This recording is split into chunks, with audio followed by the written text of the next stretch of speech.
Okay, here is a question. How do how did this ancient warrior traditions actually manage to evolve? Stay relevant, even thrive when faced with modern combat, modern life? That's a great question, and it's exactly the subject we're exploring today. Right, we're doing a deep dive into one specific style, Edsan Ha Juko Ryu. And we are working from an article that really unpacks its history, its philosophy, the whole practice. Yeah, what is Edsan Ha Juko Ryu? Where does it come from? What makes it different? And maybe the most, well, surprising bit, its focus on inner development. Okay, let's jump right into this. So the source tells us, first off, Edsan Ha Juko Ryu, it's actually pretty new, developed in 2022. Yeah, which sounds a little anticlimactic at first, right? Given the talk about ancient traditions and all that. But it's actually more deep than it seems. It's presented as a style that actively tries to balance that tradition with modern needs. Right, not just preserving the past blindly or just throwing it all out, it tries to bridge the two. Exactly, and it's built on a ton of experience. So you can't really get the style without understanding the founder, Hanshi Eduardo Sanchez. His journey, it's key. The title Hanshi itself implies a master's level, doesn't it?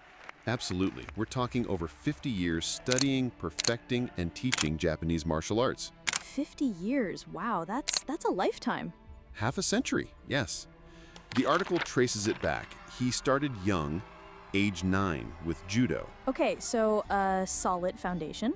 Yeah, but then he really dove deep into jiu-jitsu, explored different styles, learned directly from, major figures, founders of systems, names like Doshi Jose Miguel Martinez, a 9th Dan, and Soki Yashimoto Akiyoshi, a 10th Dan. Whoa, okay, so direct transmission from top masters. Absolutely.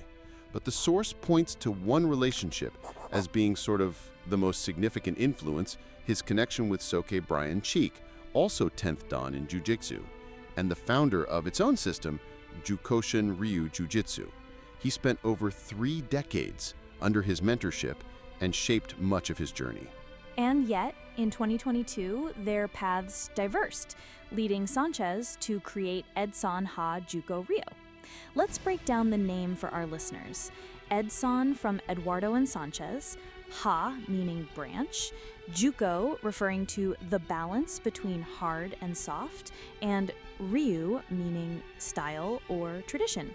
But beyond the name, what makes this system unique? From what I've read, its philosophy is simplicity and efficiency.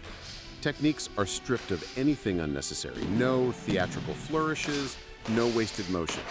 If you can neutralize a threat in 2 steps, why take 4? It's direct, clean, and functional. And yet, there's another side to it. The Bushido Code, the ancient samurai principles. Integrity, courage, loyalty, respect, honor. But Sanchez isn't just teaching these as dojo slogans. He wants them to be lived as guiding values for everyday life. Exactly, and that brings us to something really distinctive. Sanchez introduces a concept he calls inner jiu-jitsu. It's not just about locks, throws, and strikes. It's about breath work, mindfulness, and cultivating inner stillness. Imagine blending martial technique with a meditative presence. So it's not just about getting rid of a bully, it's about becoming more effective under pressure. Whether you're facing a physical confrontation or making tough decisions in daily life, this mindful state enhances clarity and precision. So what we have here is a fusion. Highly refined technical efficacy combined with a deep philosophical framework. It's about self-defense, yes, but also about transformation, physical, mental, and even spiritual. And I think that's what makes Edsan Ha Juko Ryu so compelling. It's not about adding spirituality on top of technique. It's about integrating the two so fully that your state of mind directly sharpens your martial skill. Exactly. A potent synthesis. And it leaves us with a question. Could this balance of precision, ethics, and inner awareness give practitioners tools not just for self-defense, but also for navigating modern life with more serenity and clarity? A fascinating thought to end on. We'll definitely be keeping an eye on how this martial art evolves. I'm afraid that's all for today. Thanks for listening. And remember, growth isn't just about technique, it's about mastering yourself. See you next time.